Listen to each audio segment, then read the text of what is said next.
We acknowledge the Yagara and Kaurna nations as traditional custodians of the land on which we work, live and learn, and their continuing connection with the land, waters and community.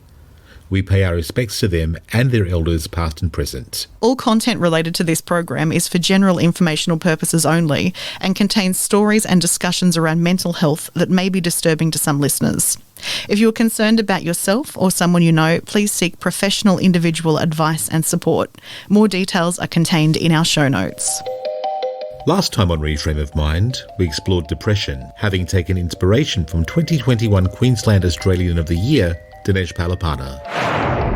I've had the benefit of being able to compare both experiences. Yeah, I can safely say that depression is far more debilitating than spinal cord injury has been.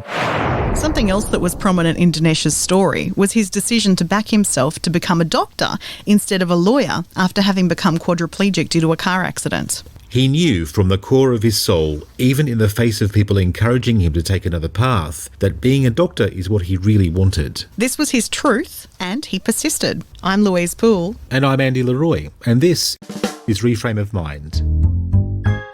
The series that cuts through the platitudes and gets to the core of living authentically, challenging our assumptions and improving mental health with the guidance of good science, philosophy, and learning from other people's lived experiences. Someone else we've met who learned at a young age to back herself and speak her truth is CEO and founder at LAJOIE SKIN Pty Ltd, Daphne Kapetas. Daphne enjoys taking up things purely for the sake of enjoying a hobby. When we first spoke to her, one of her hobbies was learning how to manoeuvre acrobatic rings in mid-air. Daphne's father died when she was studying for her HSC. She's a big supporter of reframing to improve life and, as a scientist, has explored evidence of it working in case studies and in her own life. Daphne is a businesswoman with heart, which she puts at the centre of everything she does. She finds the joy in life, shares her profits and cares for the community. As we're both sitting here trying to shape our own what now empire, Daphne was like a tonic to soothe our wounded and ambitious souls. I want people to get the most out of life because I realise how fragile life is. Like, I know how fragile life is. You've taken up some interesting hobbies over the years. What's the latest one that you've taken up? So the latest one is this new gym that's opened up and we're doing rings, like we're doing some acrobatic rings. So I'm trying to, my objective is to try and skin the cat. So I'm having so much fun that I think I spend 1 hour giggling all the way through it, which disrupts the rest of the class, but then they get their surge of happy hormones too, looking at me and my several attempts, which I've actually got on my story today, and it's already had so many people laughing, thinking, but you know what, I didn't give up, and in the end I got it. What happens when you skin the cat? Do you go through a ring? So you go through the ring, so you're holding, so number one, it's not, you wouldn't be able to... There's no cats involved? There's no cats involved. No, there's no cats involved. No cats involved. There's no cruelty towards animals. We love all living creatures. No, this is basically you hold the rings and you attempt to go upside down, but you attempt to do a little twirl around. So I've managed to be able to do the backward roll, but I can't do the forward roll. I mean, basically every year I give myself, and I've done this since I can remember, since, my early 20s, after I finished my first degree, and I found, that I needed to be challenged, I would set myself goals, and I'd have academic goals that I wanted to achieve, and I'd have extracurricular activities that I wanted to achieve. And I made sure that I would meet them. So I would check myself like a marketeer does every quarter. How am I tracking? So in my, early 20s, I jumped out of a plane because I did have a fear of heights, and I had just finished reading this fabulous book, which I adore, called Feel the Fear and Do It Anyway. So it's okay to feel the fear and to acknowledge that you have a fear or acknowledge that you're feeling a certain amount of anxiety about something. And then I decided to jump out of a plane. Oh, I don't know if I could go that far myself. Well, I'm sure you could if you wanted to. I had another chemist who I was working with at the time, and he would go down every weekend down to Picton and do that. And so I thought, you know what, why not? Let's go and do this. But I was also lucky that I didn't have anybody around me to stop me from doing this type of thing. So I had a mum who was very encouraging. She never told me that being a female or being a certain age, it was a problem. I wasn't aware that, like, I suppose I was so focused on achieving my goals and getting the most out of life that I don't allow myself to be consumed by my environment. In terms of in my industry, I never felt that I was less than a male. I never got paid less than a male, but I made sure that I was valued. Because I had two parents who were very much into believing in me, I didn't feel that I couldn't achieve. So do you think that that is a belief that directly has come from the environment that you grew up in, from a supportive family? I do. Yeah, I do. And I absolutely do. So it wasn't like, and my heritage is Greek. And my mum was born in 1933. My dad was born in 1936. But they were early adopters. They were people who didn't say to me, you need to get married, you have to have kids. They didn't have these preconceived ideas or prejudices about other human beings. I never heard my parents ever speak negatively about anyone. They weren't into gossip. So I do believe that my parents had a lot to do with my self-belief. Would you say that's different from what was, I suppose, the cultural norm for people in your community at the time? Absolutely, but it wasn't just the cultural norm, because I was born and raised on the northern beaches of Sydney, where I was the only one of Greek background in the whole school. So it wasn't until I went to university that I saw other people that looked like me, and at the time I had 11 letters to my surname, which was Demetriadis. And that was, quite challenging for a lot of people of Anglo background to be able to pronounce. But the thing was, because it wasn't just a cultural thing. I think it's just in general. I mean, we, as women, we see today some of the situations that other women are facing in terms of the prejudices against gender. And I sit back and I reflect and I think, I don't ever remember my parents ever saying to me that I couldn't do it because I was a girl, ever. I like that concept of, I just want to come back to, you made the comment that your parents weren't at all into gossip. And I know that, gossip is something that's quite prevalent in society. In any workplace, you find gossip very easily. It sounds to me like that is actually obviously something that drove you or actually contributed to the positive way you see yourself and put yourself out there. Absolutely, because they never compared. They never said to me, look what so-and-so is doing and why aren't you doing that? They never did that. They never drew comparisons against whatever anybody else was doing. We never read magazines like, oh, look at the cellulite on that woman, or so-and-so just did, it wasn't a conversation that we had. Yeah. It was make sure that you do the right thing by the people and the living creatures around you, respect the living creatures and be charitable. So without even knowing it, us from a very young age, we were always taught to be able to, as people that were privileged, my parents saw themselves as privileged, living in Australia, were privileged. And so consequently, they believed that it was our duty to protect the vulnerable. That too meant, as in if you take a look at the scientific research behind that, when I reflect back now with my science brain and with all the research, every time you do something charitable and you help someone else altruistically without a ulterior motive, you are actually in fact helping yourself. It's a win-win. They've done research on this and they found that when you put people into a soup kitchen and they take swabs out of their saliva and they test for cortisol, the stress hormone, then they test for serotonin, the happy hormone, they find that after you've spent some time in the soup kitchen, they found that your cortisol, your stress hormone drops and your happy hormone increases.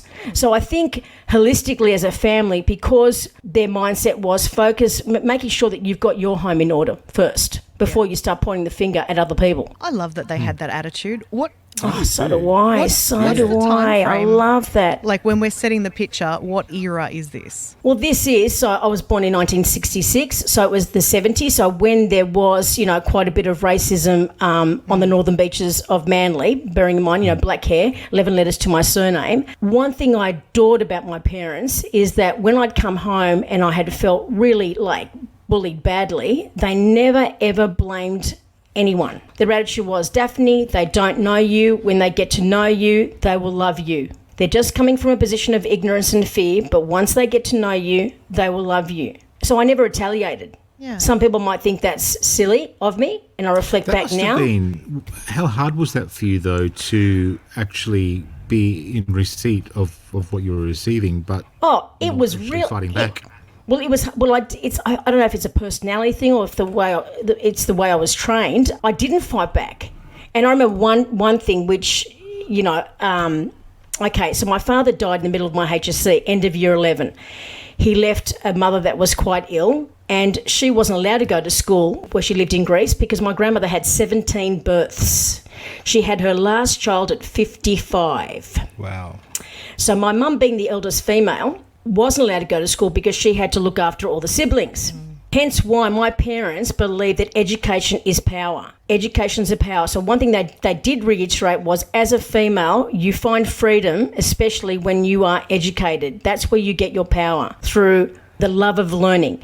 So reflecting on that, when he passed away, which was quite dark at the end of year 11, and back then we didn't have provisions, we didn't have, what we have today. I remember sitting on the bus at Manly, where the Manly Beach is, and going towards Seaforth, where my family home was. And one of the boys from the opposite schools, male schools, came up to me and started chanting, "Daphne, how's your father?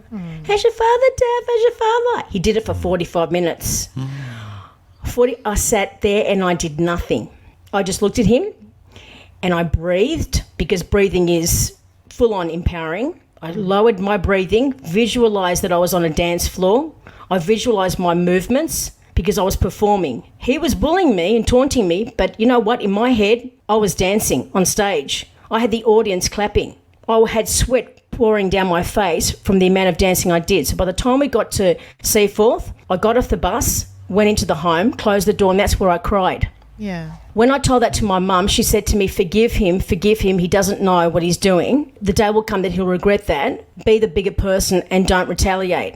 A lot of people think that's crazy, how did you do that? But I did, because I visualised that I was somewhere else. Other times I visualised I had a raincoat on, and when people would spew out their toxins to me, I felt that the raincoat was protecting me. I was using the power of visualisation. And then once they stopped, I would take off my raincoat and wash it out. How many years on, 10, 15 years on from that, the fact that I did not retaliate made me super successful in business. It meant that when I was working for Bayer and there was an issue happening anywhere, they would say, Daphne, you need to go into China and you need to sort this out. Daphne, you need to go to Melbourne tomorrow and sort this situation out, because I didn't take it personally. So it might have been pretty difficult at that point in time to do that, but it's taught me a lot in terms of resilience. I don't need to react, but I have the control. And that's why I'm saying to you, that was like, I was 16 at the time. That was 1982. Yeah. And you can imagine how gutted I was at that time, but I didn't allow him to see my pain. And I remember Mum saying to me, don't ever let them see your pain. Do not let them see your pain. They may take joy out of that,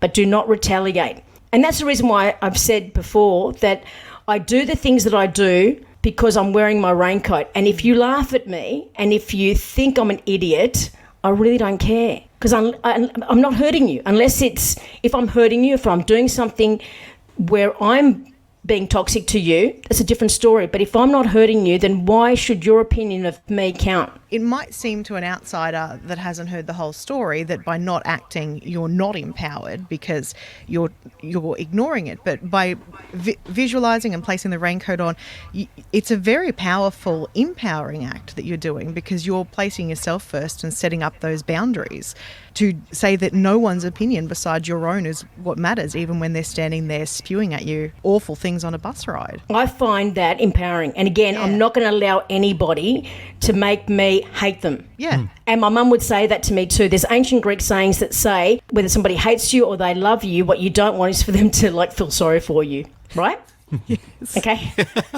Because whether someone hates you or not, it's really not it's not our business. It's not our business. It's their business. But, okay, and what they say about me is also none of my business. Yeah. Okay. At the end of the day, if you don't like me, seriously, switch off. Don't listen. Okay. Walk away. Don't say hello to me. But I am not going to allow you to make me feel negative towards you. It doesn't matter what you do to me. I will not allow myself to feel, because I don't want to feel, I just want joy. I want every morning to wake up and feel happy. And it doesn't mean to say that every day I feel happy. There are days that I don't feel happy, and I'm okay with that. And if you ask me, I'll tell you the truth. I'm not feeling very happy today, but then I have a toolbox of things that I go to when I'm not feeling happy. A toolbox. And I have an array of things that I do to pick myself up. Yeah, I love that you've actually empowered yourself with those things that have happened to you, and also not given power to those people.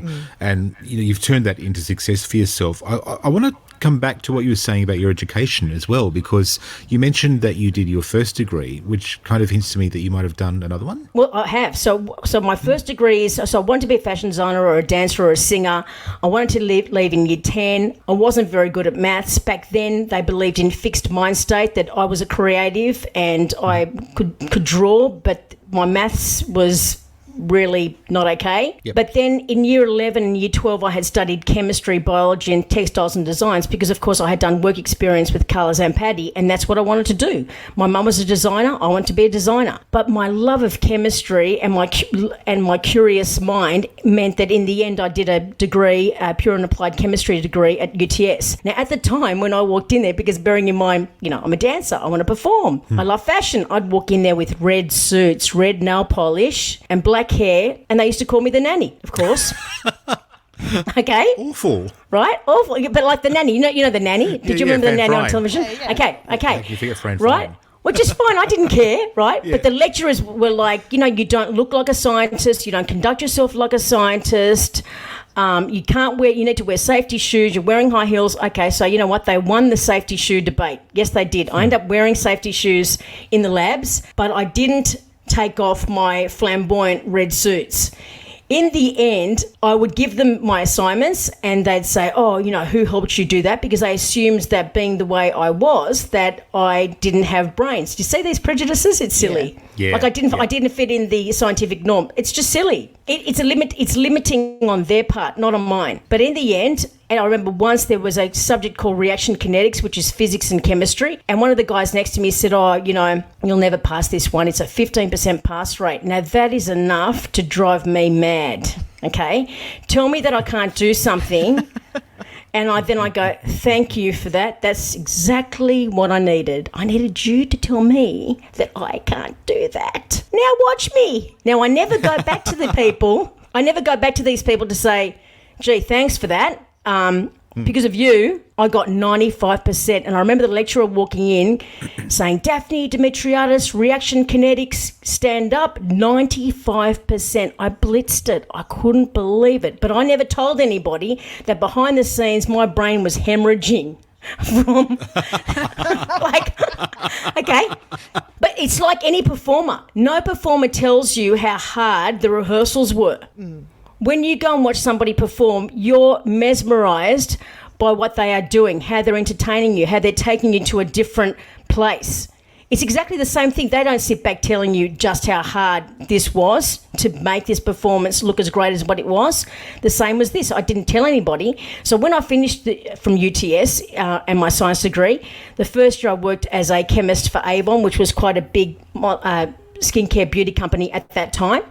And then after a year, I was offered a positioning lecturing chemistry at university to the engineers. And again, I didn't change. They actually also made me student representative. And I never changed to fit into their norm of what a scientist is supposed to look like. And then a few years later, I did buying for Avon, and then I became a product manager in marketing. They started paying for my Master of Business in Marketing.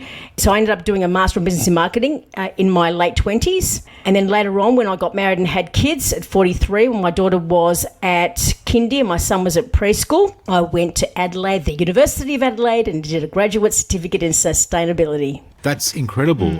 I'm really interested in that phase as well, because I can already hear so many things that people would say to themselves to put themselves off. I've got mum brain. I've been out of this for so long. I'm in my 40s. What are the things that you were telling yourself as you were starting this new... Well, again, so what I did was, so when I finished my Masters, I ended up working in the fragrance industry, so a division of Roche and a division of Bayer, where they create the fragrances that go into your product. So from your fine fragrance, like your Prada, your Valentino, they don't make the fragrance, we do. So I would travel around the world creating these beautiful fragrances, from your aftershave to Roland deodorants in Paris, or soap bars in Jakarta, Johnson & Johnson baby shampoo in China. So every a few days I would be traveling. It was a fantastic job. So at 35 I get married, which was something that I hadn't planned for. My parents never told me that I needed to get married. I was having a great career, but the right person came along, and I do believe in that. The right person did come along. After 3 months he proposed. all done, right? So at 37, 38, 39, I had 2 kids and I was bored. My husband encouraged me. He said to me, you know what, how about you go and do something environmental? So I thought, you know what, that's a great idea. So at the time, the University of Adelaide came up with this course. It was the first course of its kind in the Southern Hemisphere, and I enrolled. Now, I've gone down there now, bearing in mind I'm 43. Now, these are university students who are, what are they, 18, 19, 20? Mm-hmm. When I first walked in there, the lecturer was amazing. She was a science lawyer and she was 30. Did I feel a bit intimidated? I'm going to have to think that really carefully through. I probably did. I don't believe in mother's brains. I don't believe in that at all. And I think that's probably my science training that thinks that's just ridiculous. I'm not telling myself that negativity because the brain doesn't know the difference between reality and what you tell it. So I'm telling my brain it can do anything. And my brain goes, sure, you know what, Daph, you know best. And then when the brain says, yeah, you know what, she knows best, it starts producing different hormones. So if I am going to do a presentation and I know I'm 43 and I look so much older than an 18-year-old, I don't focus on the way I'm looking to them. I focus on learning my content. So I'm standing up there now in front of all these young students. And yes, I'm a mum, and I have a mother who's dementing. This was just before her diagnosis of frontal temporal dysfunction of the brain, so it wasn't a great time for me. But I was focused on getting my content right, focused on me, focus on your own stroke. So when you are rowing, you focus on your own stroke, and that's how you propel forward. When you're on a bike and you're cycling, you have to focus on where you're going, because if you don't, you fall off. So I like all the different activities that I've done where as a dancer, when you're performing in a group, you have to focus on your routine. I can't focus on what someone else is doing. I can see you from a peripheral vision, but I'm not going to look at you front on. So I stood up in front of everybody, a lot older than all of them, and I focused on my content. My personality came out and I did well. So, you know, I think it's a matter of saying, I've only got one life. I'm going to make sure that I live it each day. And like I said, my goal every day is to be happy. And my happiness comes from setting myself goals and wanting to learn something new. I mean, I'm basically addicted to dopamine. Dopamine is the hormone which is produced in your brain when you try something new and you get excited over it, you know, like the rings that I'm doing now. What's going through your mind when you're learning the rings? Oh, I just think it's funny. because again, but you see, the other thing is I'm not competitive. So because I'm not competitive, like I'm not competing against you, I don't care like whether you come first or you come second or you've got a trophy. I'm trying to beat my personal best. So for me, when I'm doing the rings, I'm not absorbed in what the others are doing or how they're looking at me. I'm into my own body. Now, that might sound a bit, I don't know, vain. Does it sound vain? Does it sound self-centered?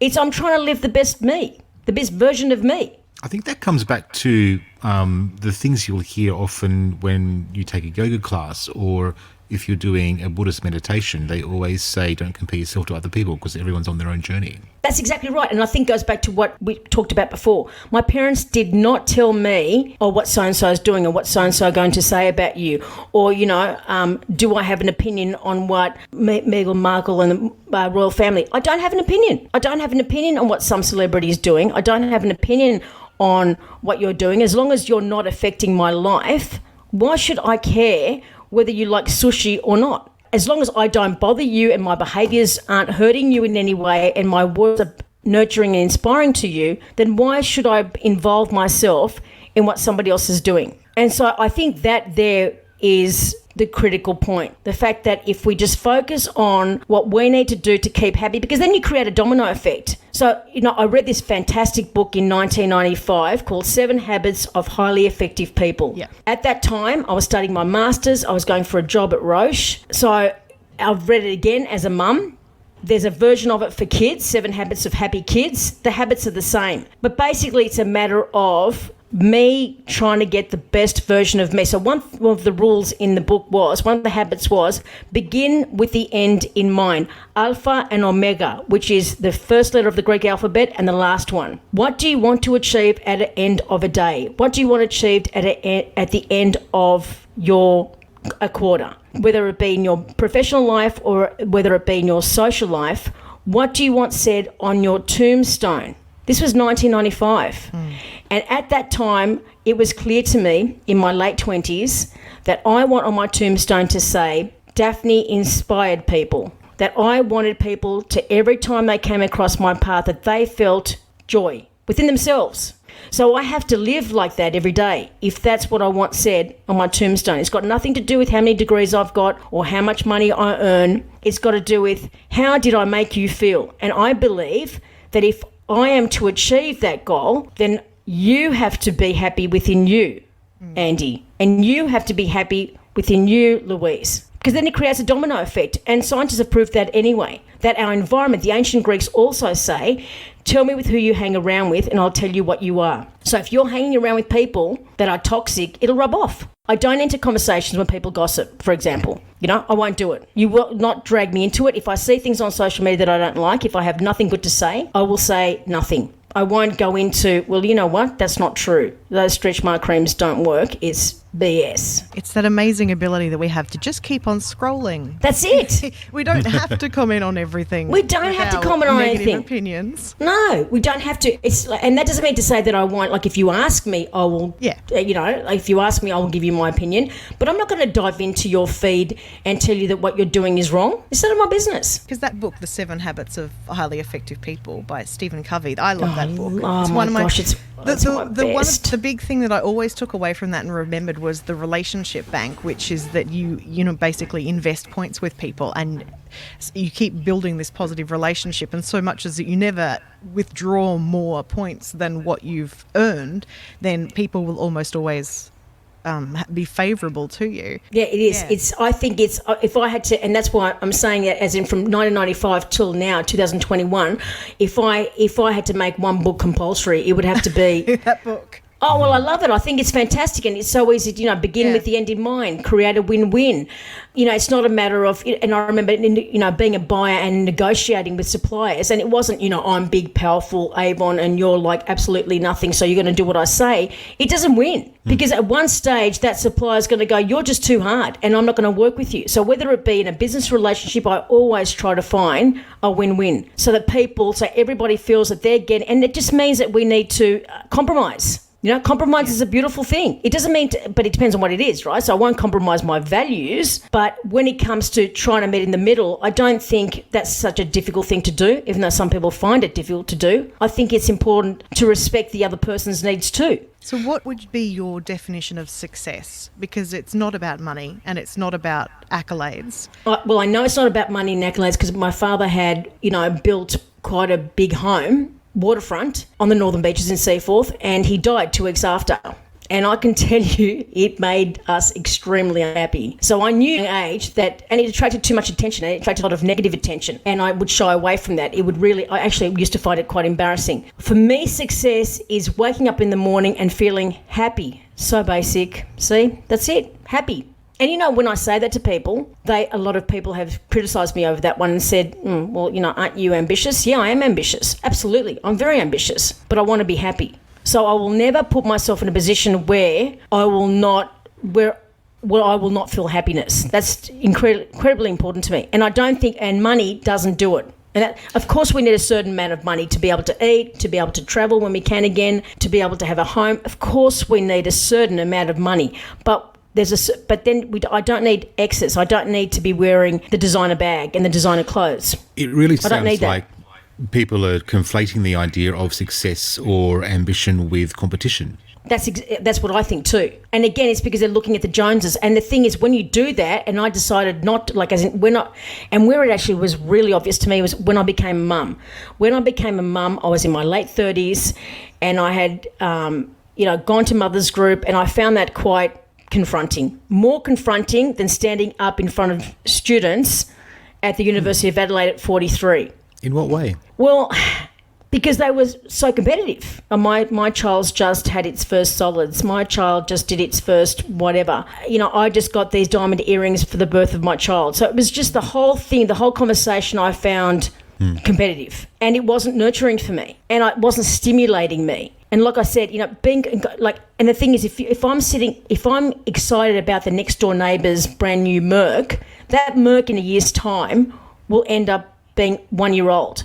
And then basically the benchmark keeps on changing. when you use other people as your benchmark. But if you use yourself as the benchmark and the goalpost, you're in control. So what's in that toolbox? Because it's not an easy thing to keep shifting the focus back around to how you feel when there's so many things out there trying to vie for your attention. Okay, so in my toolbox I have, so this is my toolbox. So we're talking about the toolbox of my happiness? Yes. Okay, so my number one thing is for me to have nurturing, true relationships. And those relationships have to be based on my values. Another great book that articulated this to me was, I mean, I had naturally done this, but it wasn't until I read this book that I thought, yeah, okay, I've been doing this. The Subtle Art of Not Giving a Yes. I've read that one too. Okay. I have too. Yeah. Okay. And the beauty about that one was, see how he talks about the values? So if I value you, Louise, but you value money, Yeah.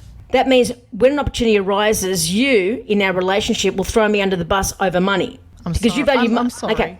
Let me start again. But I'm just saying, but if you, Louise, value relationships and I value relationship, if you value my relationship and I value your relationship, then we're okay. We can be buddies forever. Can I just ask, Daphne, are you psychic? Yes. Or is it a prophecy? Or No, I don't believe in just that. asking for a friend? Actually, it's funny that, you know what, there's another story. I've scared many bosses with my powers of visualization.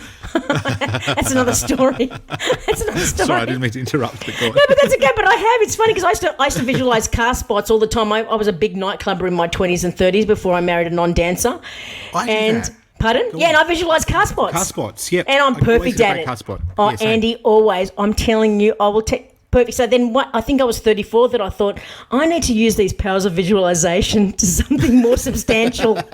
I don't know now why I'm not visualising car spots, because that seems like a really good idea.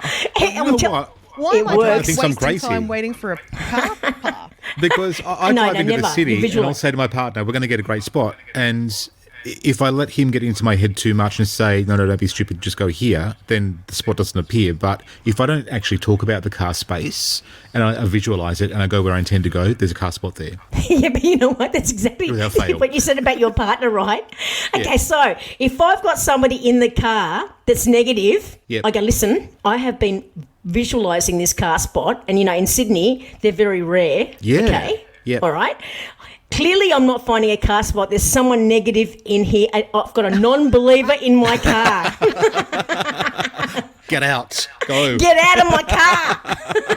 You think I'm joking? I've done it. It's like, don't. And I warn people, listen, if you interrupt my visualization like sneezing, don't interrupt my sneezing. That's another one of those things that triggers me. It's because you get so much joy when you sneeze, right? And I remember there was one secretary years ago, she could see that I was putting my nose up towards the light so I can encourage this sneeze. And she ran in and put a finger on my nose. Anyway. What? That's very Yeah, I know. intrusive. Intrusive, because it's 1/8 of an orgasm. That's what I was going to say. I said to her, would you want me to come and interrupt your orgasm? Seriously. That's what I told her. I was so upset with that. Honestly. Okay, and especially to be able to do that in the middle of the day at work, what a bonus. Anyway. Not even in break time. Yeah, it wasn't in break time, but she went and stuck her finger underneath my nose. I'll never forget that. It'll never Gosh, happen again because of COVID, don't worry. Thanks, oh, thank God for that. That's terrible. Yeah, you're right, exactly. That was terrible. Anyway, Well, so they will tell you to go to a separate room to do it. But anyway. that's right, separate rooms. So with the car spots, so with the visualization, I know that sounds really like, you know, Yeah, we're like, okay with that okay, one. We're all right. Yeah, okay, it's all that's fine. But they've also, but the thing is, it also from a brain perspective, it gives you time to relax. You see, so when you know that car spot's going to be there for you, you're all nice and calm, which means you're not rushing past a car spot, a car that's just about to leave. Do you see the reasoning behind it? So I do believe in car spots work. And then, of course, at 34, I thought I need to start using this visualization for, you know, a partner. And that's when I sat down and wrote down the 3 values that I needed in a partner, and I visualized them. And then the following year, he appeared. We were singing at the opening ceremony of the Sydney Olympic Games. Wow. And we were in a choir. How You know cool's what? that? I've told Louise about this technique that I use several times now called script writing. And it's not writing movies. It's actually writing out the future as if it's already happened. And I believe in that too. It's values-based. And I learned it Exactly. from somebody years ago in a seminar that I did. And when I actually put my mind to it, 90% of the stuff will actually manifest. Absolutely, but I believe that. I kid you not. absolutely Yeah. believe it. But can I say, when I was studying my science degree, I was visualising standing in front of marketeers and as a marketeer. So from a scientific chemist point of view here, what's the process that's going on in the brain? Do you know I'm certain you know the answer. So to this. so what's happening when is you visualise, that is turning that kind of thought pattern, that energy into a manifestation. yes, it doesn't mean to say. So this is why. So it's like, again, I'm going back to ancient Greek philosophies again. But there's a Greek philosophy that basically says you visualise it, but you have to do it too. You have to plan for it too, right? So it's not just a matter of me visualising getting a science degree and then going out dancing on podiums and bar tops in the cross, which I did do, but I also studied, right? So it's not a matter of like not making the effort. It's because because the brain doesn't know the difference between reality and what you tell it. So as a chemist, I knew that I wouldn't be stuck in a lab because I'm an extrovert, but I had committed, and this is one thing where my mother was quite strict with. She's like, you've committed to this degree, you have to finish it. So we're very much into commitment. If you say you're going to a party and you get a better offer, you've still got to go to the party that you are RSVP'd at, right? So commitment is your word is it. Word is gold. So when you're actually visualising something, like a dancer. So at night when I'd go to sleep, I'd visualise my arm moves and my costume. And I'd visualise, because I always thought I was going to be a mermaid. And it wasn't until I was 16 that my mother said, you better give up on this dream. It's not going to happen. It's not too late. There's still time, Daphne. Okay. But I just loved, like, the idea of being a mermaid and a dolphin. They were my two, like, I just loved that, right? And still, even now, my daughter's 17. If she's struggling to sleep, I'll sit down with her and I'll go, what colour is your mermaid tail? Let's see. I'm putting mine with pink sequins and purple sequins and maybe some red sequins. And, where should we go to now? Let's go to Hawaii, she said to me last week. She's in year 12, right? So now we are pretending that we are mermaids and we're going off to Hawaii. So all that visualization does help reduce, again, cortisol. And again, like I said, not all cortisol is bad because you do need a bit of stress to be able to get moving, but it's how much stress. Cortisol's also the hormone that's caused by, like, that's that fight and flight response, isn't it? The anxiety. Yes, that's it. Exactly. That's it. So that's the what more in your life you have, the more cortisol you have, which is blocking that ability. Okay, but it's also, it depends on what the situation is. So a little bit. So what I was listening to the other day was that, for example, procrastinators, which I'm not one of them. But procrastinators normally they leave things to the last minute because they need their body to produce enough stress to motivate them into action. Do you see? So you do need a bit of stress. So a little bit, like, that performance anxiety before you're about to sing, before you're about to do a presentation, you get a little bit of stress. Too much stress where it becomes debilitating is a problem. Okay, that's when you go back to your breathing to reduce your breathing. But a little bit of stress isn't bad for you because it gets the body into preparation for what's coming ahead. How can you physically tell when you've hit peak cortisol and you need to back it back? Well, you would tell because cortisol, and when I say to people, like when people talk about my cream and how it's helping them with their eczema, even though it was designed for chafing, it wasn't designed for eczema. And I sit back and I think, okay, scientifically I now understand why it's helping you. It's creating a soothing, long-lasting barrier. But because it's soothing for them and they're not itching, their brain now feels a sense of relief and calm, which then allows their skin to calm down too. Do you see? So cortisol, too much cortisol is bad, and you can actually see it through your skin, eczema, acne, psoriasis. It's not just one thing. One pill, one cream will not help one specific skin condition. It's a holistic approach. It's not, and that's when it comes to, so when you can tell that your stress is too much is when it's debilitating, when it's keeping you up at night, when you're not getting any sleep, when you're being agitated or irritated, when you're depressed, when you feel that you can't move. That's when stress is too much. You can actually tell, like I know that when I'm beginning to feel a bit anxious, I normally feel it in my stomach. And then I go, right, okay, lower your breathing. And, I'll count to 8 and then I'll slowly breathe out to try and reduce my heart rate. So we can all tell, like if we're mindful, we can tell when we're when we're feeling a bit anxious. And then we go to our toolbox. So for my toolbox is, my daily exercise keeps my stress levels down, my meditation, dancing, singing, knitting, creative. So I've got a toolbox of things that I do that I know, right, this is my time now where I need to reduce my stress levels. And, and we all have to find the thing that works for them. Exercise has been scientifically proven to be sensational when it comes to reducing stress and producing happy hormones. And when you do what I do, which is every year I give myself, at 50, I did a Tough Mudder race. It was a 21-kilometre race. It was tough. I'm a dancer. I'm not a runner. I prepared for that. I planned for that. They trained me to be able to do that. In the end, that exhilarated me. Yeah, that happened, 4 or 5 years ago, but I still, when I look at that photo, I pat myself on the back and think, that's pretty cool, Daph. Pretty cool that you did that, Daph. And bearing in mind, that was worse than uni, Andy, at 43, because I was 50 and they were in their 20s. Oh, see, a lot of people would make that the thing that makes them not do it, not even consider it. Yeah, you see, but they're stopping themselves from living their best life, as in, I suppose the day that I rocked up, I got to say I did feel anxious because I looked around and thought, what am I doing here? I'm everybody's mother, right? And there was a guy on the stage and he was trying to rev everybody up to get everybody excited. And he picked me, and they were playing all the music that I used to spend all my life dancing to on podiums at DCM. And he picked me out of the crowd. But he didn't realise that I used to teach belly dancing. And belly dancing is my number one passion. So, of course, here I am on stage now and I'm having a great old time dancing with him. They're all clapping away and having a great time. But for me, that reduced my stress straight away. I defaulted back to what I love, and that's to dance. And when I dance, it takes me into another zone and then I forget what I'm doing. And it goes back to the Louise Hay book that I said before, which is feel the fear and do it anyway. You don't take a look at your life and say, okay, if I don't achieve by the time I'm 25, that is such a waste of the next 85, 90 years. Yeah. If the average age is 86, 87 before we pass, then you can't expect to achieve everything in the first 25 years of your life, and then everything else is boring. That'd be very busy, wouldn't it? Yeah, it'd be very busy, but you wouldn't take a lot of pleasure out of it. No. I can't say to you, I'm a mum and I have teenagers and that's all my life is about. No, it's not. Yes, I am a mum, but I'm more than just a mum. I'm more than just someone that's turning 55.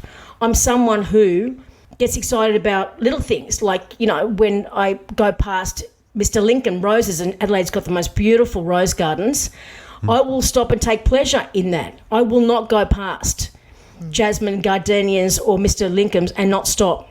And I don't care who I'm having a conversation with, I will stop and take pleasure in the beautiful scent of a traditional English garden. And so if I can take joy out of the simple things, or watching the birds do their thing, butterflies and bees, I love bees with a passion as well. Gosh, I'm passionate about so many things, aren't I? But that keeps me happy, you see. And if that means that people think I'm silly, I don't care. So I'm interested to know if you have, say, a magic recipe for succeeding at something new. So from what I'm getting from you, pick something that you actually want to do, be happy doing it, don't compare yourself to others. That's it. Is it as simple as that? It's as simple as that. It's very simple. Pick something that you want to do, right? So if it's like, I always wanted to play piano, well, go and learn it. I always wanted to. And the thing is, brain neuroplasticity, growth mindset, the science behind the brain, the past 10 years specifically, has shown that the brain is like Play-Doh. It responds to what you tell it. So basically, if you tell yourself you can't do it, the brain goes, oh, well, he can't do it. He can't do it. Yep. But if you say to yourself, I'm just about to do a presentation and I'm visualising my posture now, I'm not crouched, I'm proud, I've visualised how my presentation is going to go, I'm watching my audience, they're excited about what I'm saying and I'm receiving that feedback. If you visualise that before it happens, and of course you've rehearsed it and planned it and practiced it and made sure and recorded yourself and made sure it was perfect, once you get on that stage and the brain thinks it's already done it. So you go up and you start, it's the first couple of minutes of a presentation that's freaky, or the first couple of minutes before an obstacle course that you think, okay, now I'm a bit freaked out, what am I doing here? I'm sitting here running in mud and the guy that's on my back has just, weed himself in the river. Right? Yeah. True story. JB, did you just weep on me? Oh, not on you right now, Daph. It's a true story. Not on you right now, Dav. Seriously, mate? Seriously? I'm older than your mother. Seriously? Seriously? It's a true story. He goes, no, I did it before. Because the team that I got joined wanted to win. I wanted a story. No. Yes. At all costs. At all costs. I wanted to win. I wanted the adventure.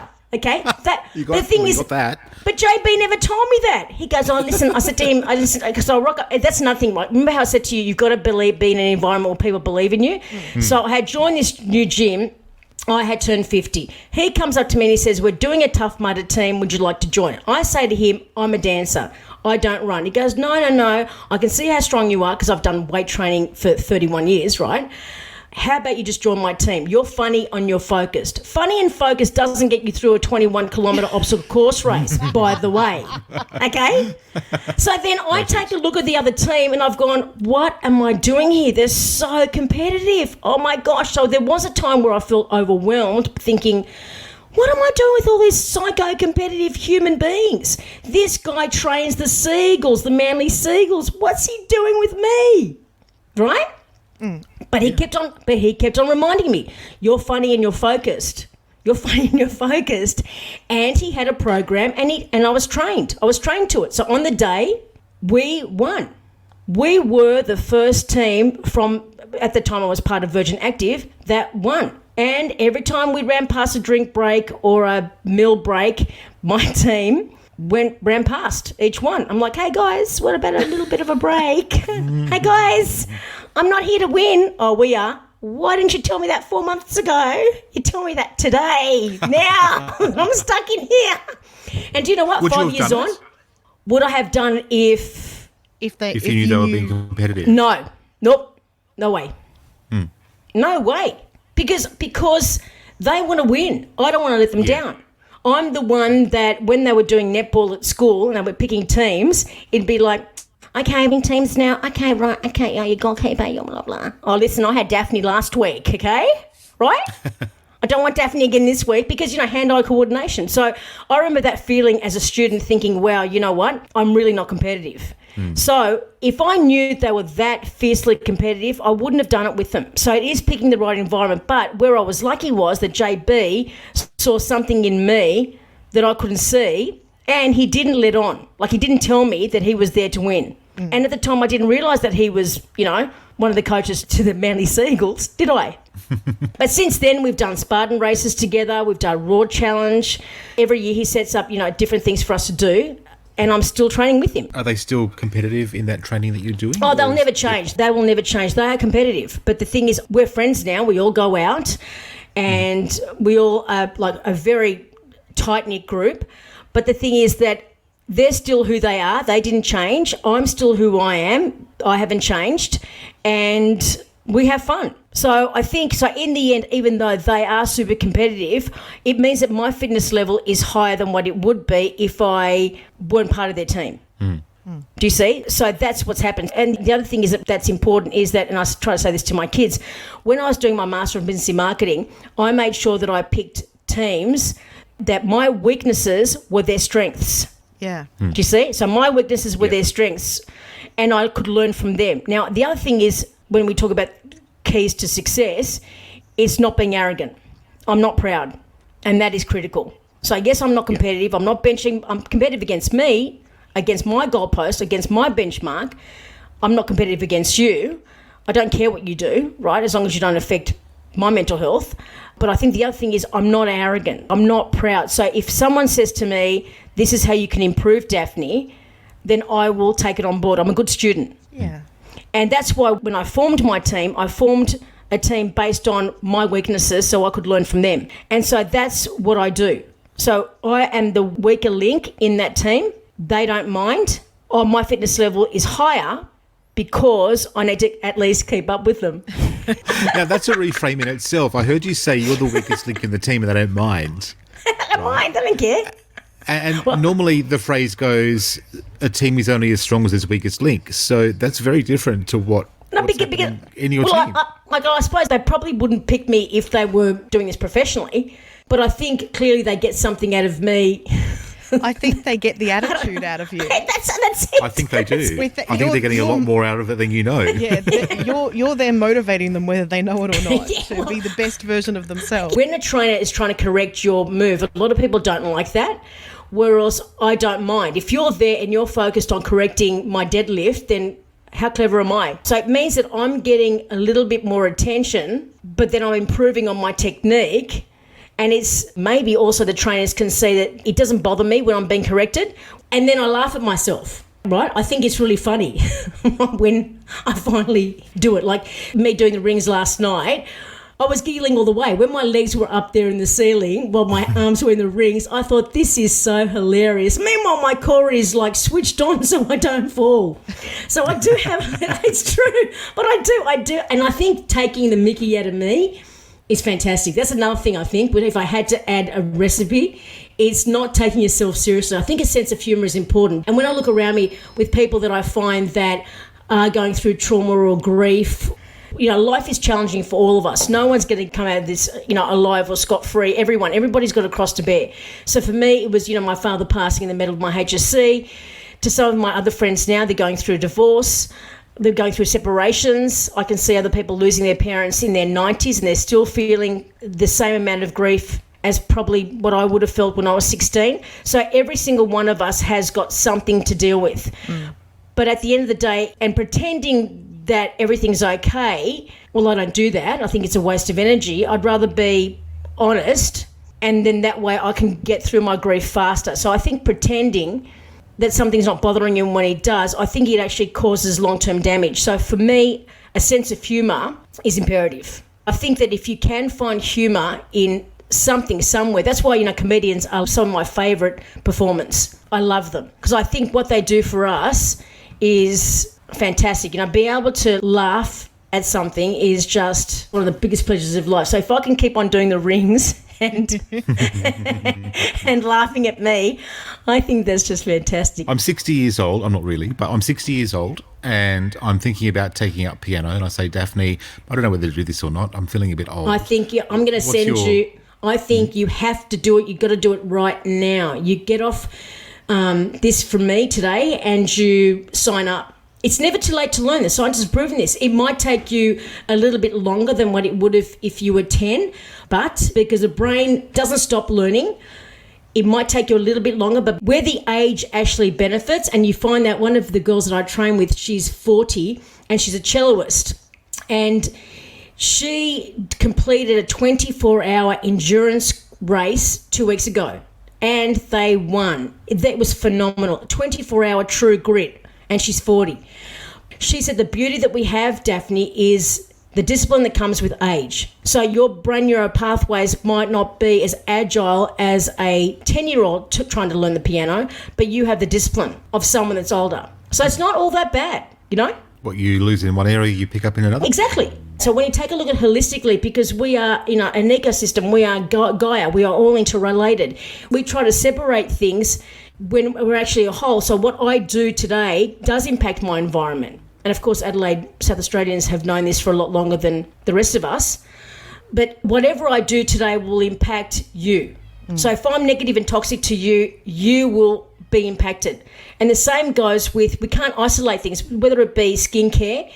You can't isolate the way you treat your skin, but then you sit back and you know, binge drink and treat your temple poorly, thinking that it's not going to affect your skin. Of course it's going to, right? So I think we have to look at ourselves holistically and see how we work within our own bodies and within the environment that we're placed in. So of course I say start the piano now. I say today. Now. Right now. Do because it the thing now. is, I said this before, I'm not a procrastinator. I'm comfortable with being uncomfortable. You know, a few years ago, Daphne commented on one of my posts on Instagram, and I said something about how I was considering starting a science degree. And then she said, oh, you should go do this and start that. And I never did. And I've since thought, if I did it when Daphne told me to do it, I would have it by now. Well, exactly. There you go. Well, do it now. You need to enroll. You do it now. Yeah, that's exactly right. You're my representation of the answer to the question that I've had for a long time, which is, what if I just didn't tell myself no? Yeah, no, doesn't exist in my vocabulary. When I die, on my tombstone it'll say no regrets in flashing lights, because I know that we're here for a short time. Okay, we can't guarantee that tomorrow morning we're going to wake up. You don't know. You can't guarantee that. And like I said, it's okay to feel sad. It's okay to feel emotion. It's okay to cry. The year that my mother was diagnosed with dementia, I cried that whole year. And I did not contain it. I was in the middle of Woolies and it was winter and I'm crying. But you know when you're crying and you actually can't stop crying, where the tears are just running down your face, and they were collecting vouchers for the school because my kids were tiny. So I'm crying. I'm wearing a turtleneck and the turtleneck's beige and it's like changing colour now from all the tears on my neck. And I'm putting the stuff down the conveyor belt and she's watching my face as her eyes are like welling up in tears, watching me cry. And I can see that I'm now causing her pain, right? Because she can see my pain. And I'm feeling bad at the same time because I'm now transferring my emotion to her, because I can see that she's an empath like I am and she can see that I'm in pain. And in the end she says, do you want any vouchers? I go, yeah. And normally they give you like 8. She gave me the whole roll. And then as I could hear the roll going, bzzz, the whole roll. It was hilarious because she was trying to make me feel better. And I walk into the school with this whole roll of vouchers. And they're like, and of course I'm laughing. By the end, when she gave me the roll, I just started to laugh. So here I'm crying because I can do this. I can cry and laugh at the same time. Oh, That's a great story. Yeah, I love that. But it's true. So basically, I didn't hold my grief. I was devastated that I was having to clean out her family home.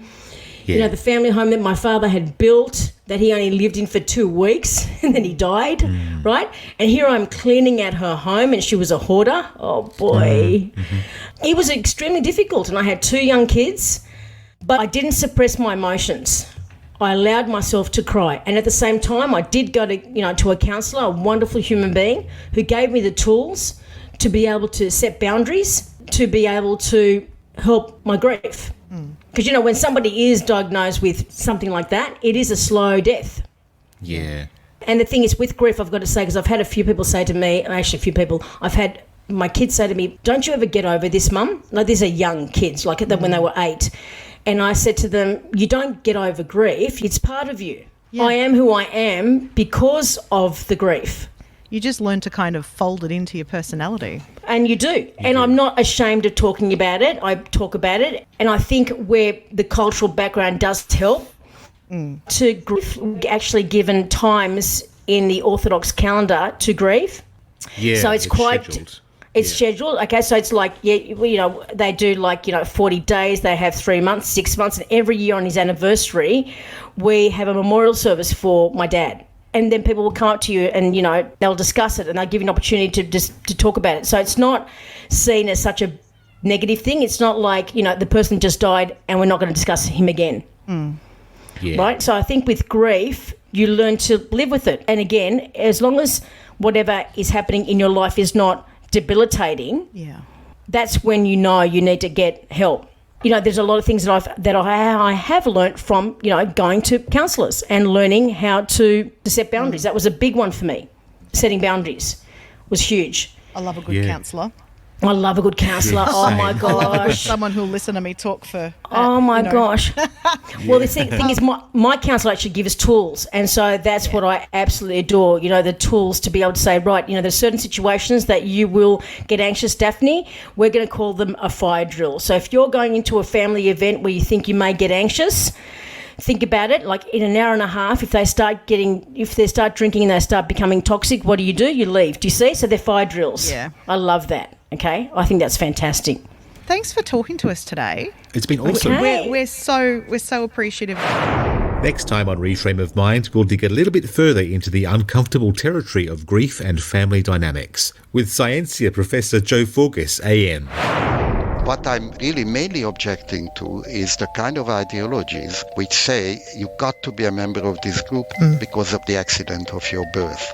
Nobody has to be a member of any group that they choose not to be. And trying to define and reduce people into a general group membership is the most terrible violation of individuality. If you're concerned about yourself or someone you know, please seek professional advice and support. You can contact Beyond Blue on 1300 224 636 or at beyondblue.org.au. Or you can contact Lifeline on 13 11 14 or lifeline.org.au. More resources can be found on our website.